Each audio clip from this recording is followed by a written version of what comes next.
अब आपके पास आप ये अपनी चार्ट कुंडली है। से बता रहे थे। अब मेरी कुंडली ठीक है, पब्लिकली नहीं करनी। ठीक है। आप ही बता रहे थे। सिखावा तो तुमने मारक का क्वेश्चन यूट्यूब उठाया पर। था ना, तो तुम्हें मारक मैंने देखा शनि मेरी कुंडली में ही मारक भाव का स्वामी, तो मैं अपना ही एग्जांपल दे रही अच्छा, थी। ठीक है चलो ना। ठीक है। अब ये एक चार्ट है, ठीक है। अब इसका जन्म अभी हुआ है 11 मार्च 2022 8:06, ठीक है। अब हमें ये कैसे पता लगाना है कि देखो वो तो आपको इसके अंदर सब कुछ रिटर्न में लिखा हुआ आ जाएगा कि भैया ये दशा चल रही है, ये अंतर दशा चल रही है, लेकिन एज ए एस्ट्रोलॉजर आपको कैसे पता चलेगा। जन्म के समय चंद्रमा जिस राशि है, जिस नक्षत्र में होता है। अब इसका चंद्रमा किस राशि में है? Third. Third, what is third? मिथुन राशि में है। मिथुन राशि में है, जेमिनी राशि में चंद्रमा है। और जब थोड़ा सा सभी मिलकर ना जवाब दिया करो, चाहे गलत दे दो कोई बात नहीं। चंद्रमा जो है बुध की राशि यानी कि जेमिनी हाँ साइन जी, बुध में, यानी स्वामी है। कि मिथुन की राशि में, ठीक है। हम्म अब एक तो नंबर, अब इसमें इसका नक्षत्र क्या है चंद्रमा का? आर्द्रा नक्षत्र, ये नीचे टेबल में लिखा होगा। आर्द्रा नक्षत्र यानी कि राहु का नक्षत्र, ठीक है। राशि उसकी क्या है? जेमिनी, और नक्षत्र उसका आर्द्रा नक्षत्र है। अब इसी के हिसाब से आपकी दशा का चुनाव होगा। और मेन जो है वो, अब सपोज करो अब ये आर्द्रा नक्षत्र में है, तो देखो अगर आपको यहाँ पे टेबल पे नजर आ रहा है तो इसका जन्म होगा राहु की दशा में, इसका जन्म हो रहा है। जो नक्षत्र चल रहा होगा उसी नक्षत्र में जातक का जन्म होगा, सॉरी, जिस जन्म में जातक का जन्म होता है, जिस नक्षत्र में, वही दशा वो लेकर पैदा होता है। अब चंद्रमा अपनी अपनी कुंडली में उठाकर चेक करो कि चंद्रमा किस नक्षत्र में है। तो जिस नक्षत्र में चंद्रमा होगा आपका जन्म उसी दशा से शुरू होगा।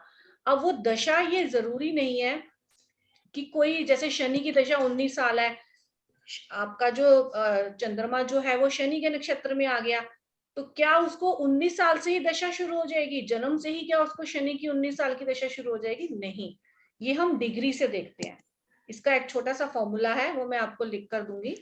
उस फॉर्मूले की कैलकुलेशन से पता चलता है कि राहु की दशा तो आएगी, लेकिन कितनी वो भुगत चुका है, निकाल चुका है, और कितनी उसको जन्म लेते ही उसको वो दशा अब आगे आने वाले समय में शेयर करनी पड़ेगी। और ये सीक्वेंस में ही चलती है। सबसे पहले क्या होता है, राहु में राहु ही आएगा, ठीक है। ये सीक्वेंस में से ही दशा चलेगी। आपको मैंने एक नक्षत्र की अगर टेबल दी है तो उसमें उसमें लिखा हुआ है ना, सबसे पहले केतु, फिर उसके बाद शुक्र, जिस तरह से चल रहा है ना, फिर उसके बाद सूर्य, चंद्रमा, मंगल, राहु, गुरु, मंगल, शनि। राहु। हाँ, ये सीक्वेंस फिक्स है। ये सीक्वेंस, दशा भी सीक्वेंस के हिसाब से वैसे ही चलेगी। अगर आपका जन्म राहु की दशा में हुआ है तो फिर उसके बाद आपको गुरु की दशा आएगी, फिर शनि की आएगी, फिर बुध की, केतु की, शुक्र की, सूर्य की, चंद्रमा की, मंगल की। अब क्वेश्चन ये आता है कि अगर जन्म राहु में हुआ है तो पूरी जिंदगी उसका राहु का ही पीरियड नहीं चलेगा, ठीक है। उसको राहु में राहु चलेगा कुछ साल, उसको फिर राहु में गुरु चलेगा, फिर राहु में शनि चलेगा। इस तरह से हर पीरियड ये फिक्स है, हर दशा का पीरियड अपने अपने हिसाब से फिक्स है। तो वो हम कैलकुलेशन से निकालते हैं, और वो हमें वैसे तो सॉफ्टवेयर में सब कुछ मिल जाता है, ठीक है। तो स्टार्टिंग में जन्म के समय दशा का निर्धारण ऐसे किया जाता है। अब जैसे वो हमारी सीक्वेंस थी ना दशा के हिसाब से, सबसे पहले जो भी ले लो आप, केतु ले लो, सॉरी राहु ले लो, राहु के बाद गुरु है, शनि है। जो महादशा का सीक्वेंस है वही अंतरदशा का सीक्वेंस है, वही प्रत्यंतर दशा का भी सीक्वेंस है, ठीक है। तो इसी हिसाब से आगे आपकी दशा अंतरदशा चलेगी। अब दूसरा सवाल ये आता है कि दशा शुभ है या अशुभ है, यानी कि दशा को देखकर आप उसको रिजल्ट्स कैसे बताओगे। कुंडली के अंदर हमारे 3 ट्रायंगल्स थे ना कुंडली के अंदर, लग्नेश, पंचमेश और नवमेश, यानी कि फर्स्ट 5 9, है ना। इन भावों की दशा का, इन भावों के स्वामी की दशा जब भी आएगी आपको शुभ फल ही मिलेंगे। और अगर जैसे पहले भी बताया, अगर इनका संबंध दशा या अंतर दशा के अंदर केंद्र या त्रिकोण के साथ बन गया तो यानी कि आपको राजयोग की दशा का फल मिलेगा। ये चीजें ध्यान है ना।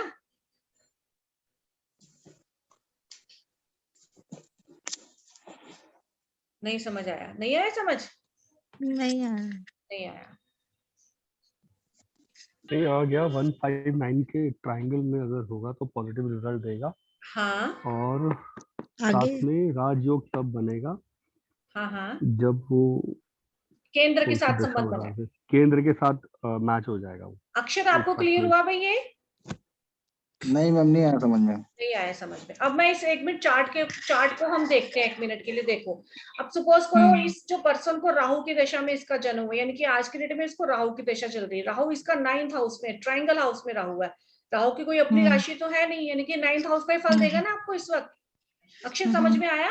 तो अगर इसी राहु जी। का संबंध अगर ट्रायंगल के साथ ही बन जाए या त्रिकोण के साथ बन जाए, और सॉरी केंद्र के साथ बन जाए, तो ये राहु आपको बहुत अच्छा फल देगा। अब राहु का संबंध अगर केंद्र में कौन कौन सी राशि है? बुध की राशि है और गुरु की राशि है, जुपिटर की। ठीक है। अगर राहु का संबंध इनके साथ बनता है तो इस पर्सन को अच्छे रिजल्ट्स मिलेंगे। संबंध कैसे बनेगा? रिलेशन संबंध कैसे बनता है? एक ये एग्जांपल, एक फ्रेंड्स एग्जांपल बन दे दो। फ्रेंड्स और वो नहीं नहीं, फ्रेंड्स का यहाँ मतलब नहीं है। enemy। यहाँ मतलब है कि ये राहु है और ये गुरु है। आज की डेट में इसको राहु में गुरु की दशा चल रही है। गुरु इसका 4th हाउस का स्वामी है और 7th हाउस का स्वामी, यानी कि केंद्र का स्वामी हो गया ना, ओके। है ना। तो गुरु के साथ संबंध बन गया राहु का, ओके ठीक दशा है। अंतर दशा में बन गया ना।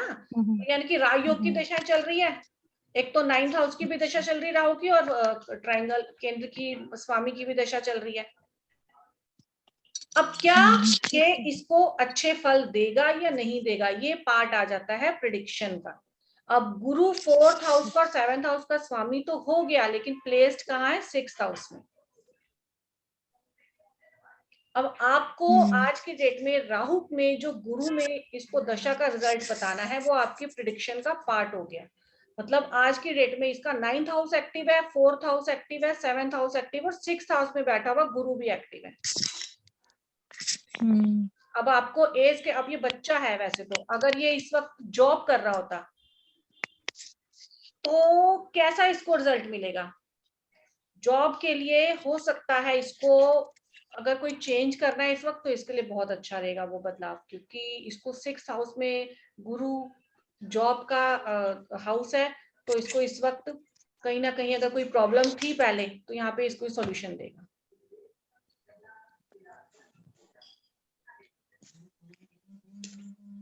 और इसके अंदर प्रत्यंतर दशा भी देखते हैं। अब इसके अंदर तो देखो, अगर अभी आज के समय में राहु में अगर इसको गुरु की दशा चल रही है, तो इसको राहु में गुरु में बुध की प्रत्यंतर दशा चल रही है। अब बुध भी देखो त्रिकोण का केंद्र का स्वामी है,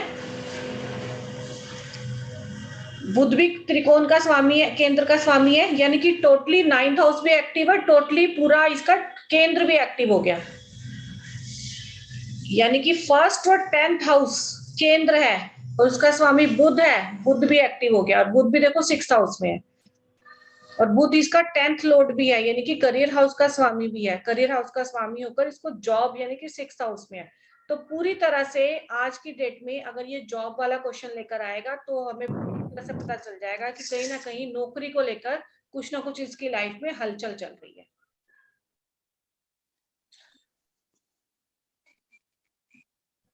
समझ में आ रहा है तो बताओ। और आप लोग कॉम्बिनेशन बन रहा है ना वो। हाँ, कॉम्बिनेशन बन रहा है पूरी तरह से। अच्छा 10th हाउस बिजनेस का भी है ना? 10th हाउस ही बिजनेस का है, भी नहीं, ही बिजनेस का है। Okay okay. और वो जॉब का? हाँ, 6th हाउस जॉब का है। हम इसको 7th हाउस को भी प्रोफेशन के लिए देखते हैं। ओके। हाँ, अगर यहीं पर इनका संबंध जो है वो 3rd हाउस, 6th हाउस और आपका 11th हाउस इनके साथ बनेगा, तो फिर उसको प्रॉब्लम आ जाएगी, कहीं ना कहीं प्रॉब्लम रहेगी। 8th हाउस के साथ बन गया तो भी उसको प्रॉब्लम आएगी। अगर आपके केंद्र का संबंध 8th हाउस के साथ बन रहा है, 6th हाउस के साथ बन रहा है, तो प्रॉब्लम आ सकती है। ठीक है, और उसी के अनुसार आपको इसमें पॉजिटिव और नेगेटिव इनको रिजल्ट मिलेंगे। इसमें ये भी है कि अगर कोई शुभ ग्रह 2 केंद्र का स्वामी हो जाता है, जैसे इसमें जुपिटर और मरकरी दोनों आ रहे हैं, तो वह शुभ नहीं रहता, उसकी शुभता में कमी आ जाती है। मैंने आपको पहले भी बताया था। और अगर अशुभ ग्रह केंद्र का स्वामी हो जाता है तो उसकी अशुभता में कमी आ जाती है। इसको लिख लो बेशक। अगर कोई केंद्र का दोबारा स्वामी, एक अगर बार कोई दोबारा बताना।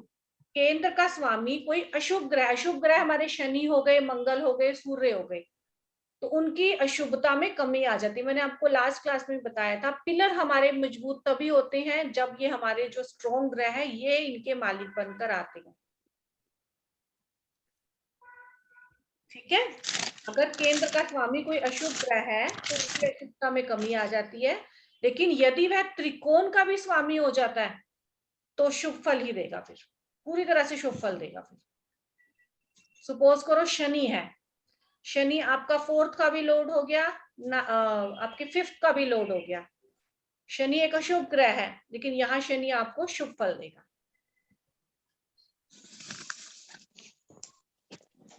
ठीक है, अगला पॉइंट, अगर 3rd हाउस का लोड, 6th हाउस का लोड, 12th, ये तो क्योंकि हमने नेगेटिव हाउसेस मैं आपको बता रही हूँ, 6th, 3rd, 6th, 12, इनका जो लोड का स्वामी है अगर ये नीच का हो जाता है, अगर 3rd का, 8th का, 12th का ये नीच के हो जाते हैं, तो और साथ में 3rd और 6th और 8th में ही प्लेस्ड हो जाते हैं, तो इनकी जो दशा है ना आपको अच्छे फल देगी।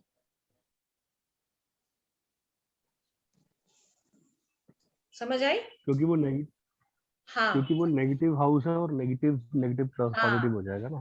3rd, 6th, 12th ये नीच के हैं, या फिर आपका जो 3rd, 6th, 8th हाउस में नीच ग्रह की प्लेस प्लैनेट है, वहां पे नीच ग्रह तो उस प्लेस्ड है, तो वो आपको अपनी ही और, दशा में अच्छे फल देंगे। और उस केस में एक और है ना कि अगर वो ग्रह का डिग्री कम है, तो अगर चाहे वो नीच ग्रह भी है, अगर उसका कोई रेमेडी करते हैं उसको स्ट्रॉन्ग करने के लिए, तो वो पॉजिटिव रिजल्ट ही देगा, बिकॉज वो हाँ, नीच वो में भी आपको बैठा फिर है। आपको रेमेडी के पार्ट पे डिपेंड करता है कि आप रेमेडी क्या कर रहे हो, लेकिन हम हाँ, इसको जो भी रेमेडी कर रहे में ना हैं कोई अगर चीज वो, पहनने वाले यूज नहीं कर सकते हम इसको, क्योंकि हम ये जो हाँ जितने भी मतलब थर्ड, कुछ भी कर रहे हैं, मतलब हाँ कोई भी कर एग्जैक्टली, रहे हैं रेमेडी। आपको वो रिजल्ट देगी। फिर ठीक है, नेक्स्ट पॉइंट लिख लो। देखो सबसे ज्यादा जो इम्पोर्टेंट हमारी दशाएं होती है ना, वो आपकी 1st हाउस की है, 10th हाउस की है, और अगर आपकी कुंडली में कोई उच्च का ग्रह है, या 9th हाउस का लोड है, क्योंकि मैंने आपको बताया ना ट्राइंगल में सबसे स्ट्रॉन्ग 9th हाउस है, केंद्र में सबसे स्ट्रॉन्ग 10th हाउस है, और उच्च का प्लैनेट भी हो गया और लग्नेश, अगर इनकी दशाएं आती है तो आपको अच्छे फल मिलेंगे।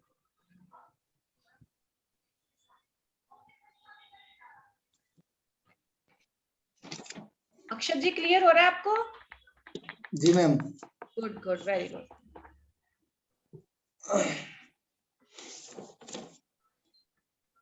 अच्छा, एक पॉइंट और लिखो, अगर कोई ग्रह बिल्कुल लास्ट के अंशों में है तो उनकी दशा अच्छे फल आपको नहीं देगी, क्योंकि उन ग्रहों में पावर ही नहीं होगी।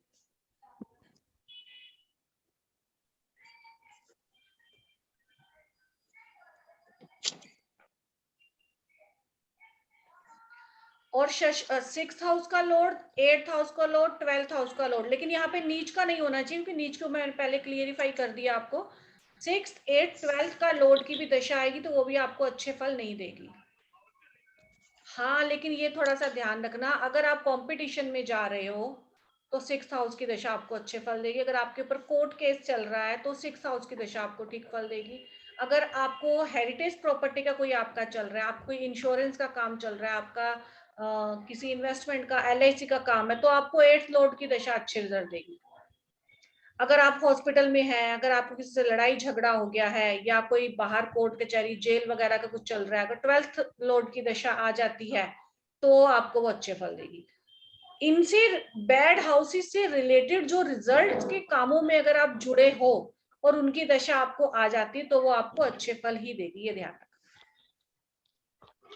ठीक है, अब सपोज मैं अगर अपना एग्जांपल दूं, मुझे 6th हाउस की दशा चली है तो ना मेरे पास कोई डिबेट में हूँ, ना मैं कंपटीशन में हूँ, ना मैं कोई डॉक्टर हूँ, ना ही मैं किसी जेल वगैरह किसी काम में हूँ, तो 6th हाउस की दशा मुझे बीमारी दे सकती है, या मेरे पर लोन की कोई प्रॉब्लम आ सकती है 6th हाउस की दशा में। तो हमने पर्टिकुलर पर्सन को देश काल पात्र के अकॉर्डिंग ही उसको रिजल्ट बताना है। नेक्स्ट पॉइंट लिखो, अगर कोई ग्रह अपने सर्वोच्च अंश की ओर अग्रसर है, यानी कि अगर जैसे कि सूर्य आपका 10 डिग्री पर है और वो आपका 7 या 8 डिग्री पर, यानी कि वो अपने उच्च के अंश की ओर जा रहा है, तो इसको हम आरोहिणी दशा कहते हैं। आरोहिणी दशा कहते हैं, ये दशा भी आपको शुभ फल देगी। और अगर वही ग्रह किसी दूसरे की कुंडली में उच्च के बिंदु को पार कर चुका है, यानी कि 10 डिग्री को वो क्लियर कर चुका है, आने वाले लास्ट अंश में आ गया है, जैसे कि सपोज करो वो 10 की जगह वो 25-28 डिग्री पर आ गया है, तो ऐसी दशा अवरोहिणी दशा कहती है। एक तो हमने उच्च ग्रह की दशा देखी, अगर सूर्य आपका एरीज साइन में है और 7, 8, 9, 10 में है तो उसको उसकी दशा आई तो अवरोहिणी दशा अच्छे फल देगी।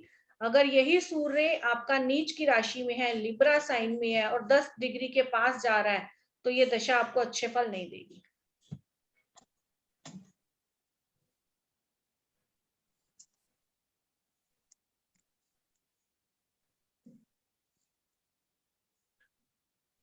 नेक्स्ट पॉइंट लिखो, अगर कोई दशा महादशा चल रही है और उस दशा महाअंतर दशा के 4th हाउस को कोई अशुभ ग्रह है, तो समझो आपको घर से रिलेटेड कोई ना कोई प्रॉब्लम आ सकती है, मदर से रिलेटेड कोई प्रॉब्लम आ सकती है, आपके सुख की कोई हानि हो सकती है। जैसे इस कुंडली के अंदर अगर मैं देखूं तो राहु की दशा चल रही है, तो राहु से चौथे घर में फिलहाल कुछ भी नहीं है। अगर गुरु को देखें, 1, 2, तो गुरु से चौथे घर में राहु ही है, तो यानी कि इस पर्सन को फर्स्ट जो दशा चलती है उसको आपने फर्स्ट हाउस समझना है हमेशा, और उसी से आगे जाके कुंडली को एनालाइज करना है। अब गुरु की अंतरदशा चल रही है, गुरु की अंतरदशा से 4 आगे गिनोगे तो राहु आ जाएगा। राहु एक अशुभ प्लैनेट है, यानी कि मानसिक दशा, मानसिक परेशानी किसी न किसी रूप में इस पर्सन को आज की डेट में मिल सकती है, भले जॉब जितनी अच्छी चल रही हो। जैसे अगर चौथे घर में अगर मंगल होता तो कहीं ना कहीं आग लगना, दुर्घटना हो जाना, घर में किसी बहुत प्रिय पर्सन को दूर खो देना, ये सब हो सकता है। अगर यहाँ सैटर्न होगा तो, क्योंकि 4th हाउस मैंने बताया था कि सीने का भी है हमारे, तो उसको सीने में दर्द हो गया, नसों की कोई प्रॉब्लम, एकदम अटैक पड़ना, सिर में दर्द, गैस का भी प्रॉब्लम उसको हो सकती है। ये अगर यहाँ 4th हाउस में इसको सूर्य होगा तो उसको गवर्नमेंट से प्रॉब्लम, डेली इनकम सोर्स में प्रॉब्लम, ये सब प्रॉब्लम रहेगी। अच्छा, राहु 4th हाउस में ना तो एक प्रॉब्लम देता है कि मेडिसिन हम खाते हैं ना, मेडिसिन से इन्फेक्शन भी दे सकता है, क्योंकि राहु विष है। हम कभी हम फूड पॉइजन हो जाता है, कोई ऐसा खाना खा लेते हैं कि फूड पॉइजन हो जाता है, तो इस तरह की प्रॉब्लम भी राहु दे सकता है।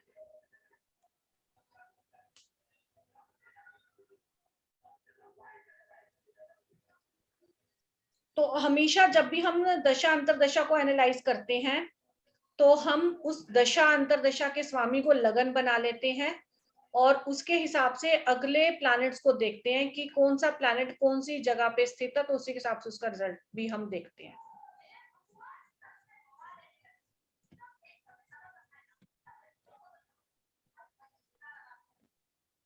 मारक हाउस की अगर दशा आ गई और अगर मारक हाउस का भी 4th हाउस से जुड़ गया तो भी रिजल्ट कहीं ना कहीं प्रॉब्लम में आएंगे। और अगर दो चीजें ये भी हो सकती है कि एक आपका ट्रायंगल या केंद्र में से कोई एक्टिव हो और एक 6, 8, 12 में से कोई एक्टिव हो जाए, तो इसकी दशा आपको अच्छे फल देगी। फिर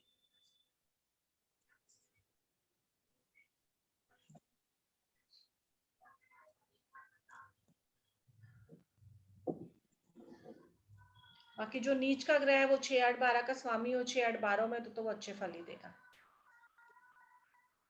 8th हाउस की जो दशा है वो उसको छिद्र दशा भी कहते हैं, और जब छिद्र दशा आती है तो दुर्भाग्य, परेशानी, कष्ट, ये सब जरूर, टेंशन जरूर होती है। जब भी कोई दशा महादशा शुरू होती है ना, तब भी उसको छिद्र दशा कहते हैं। जब कोई दशा शुरू होगी तब भी जीवन में परेशानी आएगी, जब वो दशा खत्म होने लगेगी तब भी जीवन में परेशानी आएगी।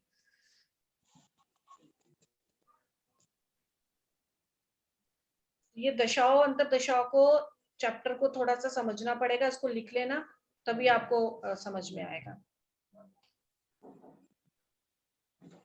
अगर आपका कोई अस्त ग्रह की दशा आ जाए, आपको उस प्लैनेट से रिलेटेड आपको अभिमान होने लगेगा कि ये चीजें मैं आप कर सकता हूँ, और आपकी बुद्धि फिर जाएगी, आप उस जगह पे छलांग लगा दोगे लेकिन वो सक्सेस नहीं मिल पाएगी आपको।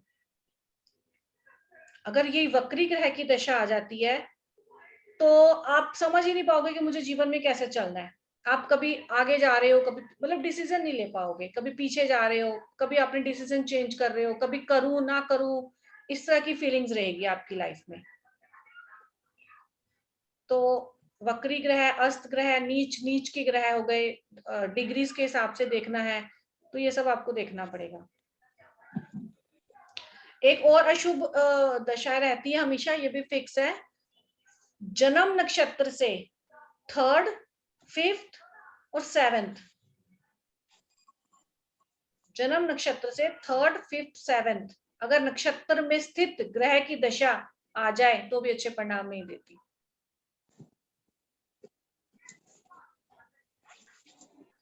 एक चीज है पापकर्त्री योग होता है। लगन के आसपास जब 2 पापी ग्रह बैठ जाएं, सपोज जैसे इसका पर्सन का जो लगन है वो 6 नंबर का है, लेकिन इसके 2nd हाउस में कोई ग्रह नहीं है, इसके 12वें घर में कोई ग्रह नहीं है। सपोज इसके 2nd घर में शनि आ जाए और इसके 12th हाउस में मंगल आ जाए, और मंगल और शनि दोनों की दशा हो जाए, तो ये पाप कर्तृ योग की दशा होती है। ये भी जीवन में बहुत प्रॉब्लम करती है।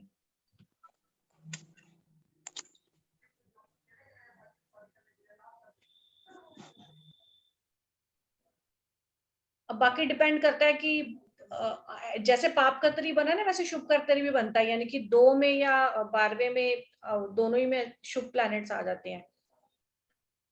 बाकी डिपेंड करता है कि अगर सूर्य की दशा है तो नेचुरली आप पिता से रिलेटेड, आपकी जमीन से रिलेटेड, गवर्नमेंट जॉब से रिलेटेड, किसी पॉलिटिक्स का जैसे उससे रिलेटेड कुछ ना कुछ जीवन में घटना जरूर घटती है। मंगल है तो जमीन हो गया, घर हो गया, भाई हो गया, संपत्ति भी हो गया, बीमारी भी हो गई, ब्लड से रिलेटेड भी हो गया, मेडिसिन भी हो गया, इस तरह के जीवन में चलता रहता है। मंगल की दशा है तो चोट अगर लग जाती है तो एक बार खून जरूर आता है, ये कट जरूर लगता है। वीनस की दशा है तो अगर वीनस की दशा है तो मैरिज का क्वेश्चन आ गया तो मैरिज भी जरूर हो जाती है। पैसे का भी जरूर आगमन चलता रहता है शुक्र की दशा में। बाकी डिपेंड करता है कि अब आपके चार्ट के अंदर कौन सी चीज कितनी पॉजिटिव है, उसके हिसाब से आप दशांतर दशा। वैसे एक पैटर्न का ध्यान रखना बहुत आसान रहेगा, जब भी दशा चल रही हो उसको लगन बना लो। जैसे इसमें राहु की दशा चल रही है, राहु को नंबर 1 समझ लो, कुंडली को थोड़ा सा समझने के लिए, सीखने के लिए नंबर 1 समझ लो कि राहु ही लगन में है, उसके बाद काउंटिंग करते रहो। अब जैसे सपोज इसी की कुंडली में अगर राहु में गुरु है तो यानी कि राहु से 10वें घर की दशा चल रही है, यानी कि राहु से 10वें घर की दशा गुरु की चल रही है, तो नेचुरली कहीं ना कहीं 10th हाउस करियर का है, तो करियर से रिलेटेड सवाल हो सकता है, या करियर से रिलेटेड कोई ना कोई लाइफ में हलचल चल रही होगी। चंद्रमा की दशा आएगी इसको तो यानी कि राहु से दूसरे भाव की दशा चल रही है, कि धन से रिलेटेड कुछ ना कुछ प्रॉब्लम रहेगी, या धन खर्च ज्यादा हो जाएगा, या फिर 2nd हाउस आपकी लैंग्वेज का भी है, 2nd हाउस आपके दांतों का भी है, आपकी ज्वेलरी का भी है, फैमिली का भी है, सेविंग्स का भी है, तो उससे रिलेटेड कुछ ना कुछ लाइफ में घटना चलेगी। राहु से 7th हाउस की दशा चलेगी, यानी कि केतु की, यहाँ पे कोई भी प्लैनेट होगा उसकी दशा चलेगी, तो यानी कि मैरिज, प्रोफेशन, आपका कोई भी काम ऐसा जो कि आप पार्टनरशिप में करते हो, उससे रिलेटेड जीवन में आपके प्लस माइनस चलेगा।